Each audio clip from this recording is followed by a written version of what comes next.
Bonjour Anaïs, en tant que diététicienne nutritionniste au CHU de Strasbourg, vous êtes confrontée à la sclérose en plaques et on parle actuellement beaucoup du rôle du microbiote sur les maladies auto-immunes et également sur le cerveau.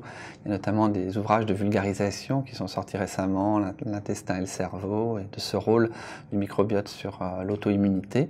Est-ce que vous confirmez qu'il y a un lien potentiel entre ce microbiote et les maladies auto-immunes? Alors oui, effectivement, il y a un réel lien de cause à effet entre microbiote et pathologie auto-immune.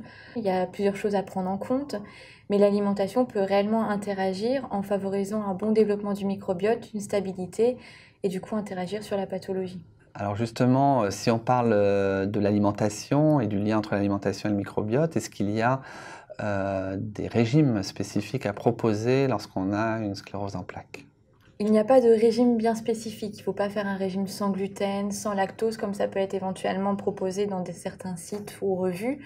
En revanche, il y a des facteurs améliorants ou des facteurs qui favorisent une amélioration de l'état général. S'il n'y a pas de régime spécifique, vous soulignez quand même qu'on peut divulguer des conseils alimentaires et des conseils de cuisson. Quels sont ces conseils, ces trucs et astuces que l'on peut éventuellement proposer dans ce cadre? Alors, de façon générale, il faut cibler les bonnes matières grasses. Donc, plutôt partir sur tout ce qui va être acide gras polyinsaturé. Donc, on va partir sur des huiles, bien définir les huiles qui sont pour la cuisson et celles qui sont pour l'assaisonnement. Donc, ça, c'est réellement un facteur qui a un effet neuroprotecteur. Donc, on va plutôt cibler ce genre d'éléments. Avoir de bons apports en protéines, qui va être des protéines animales et végétales pour éviter la dénutrition.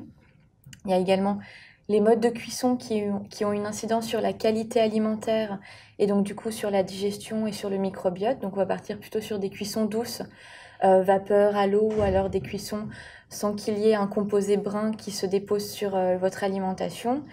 Il y a également tout ce qui va être avoir un poids satisfaisant sans avoir de surpoids ou d'obésité, bien sûr, hein.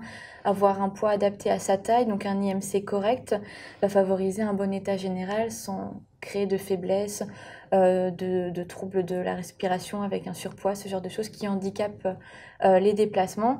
Et il y a bien sûr des petites astuces au quotidien, éviter d'avoir une alimentation trop salée. Le sel en excès peut favoriser éventuellement de l'hypertension, ce genre de choses, et avoir un lien de cause à effet avec les poussées.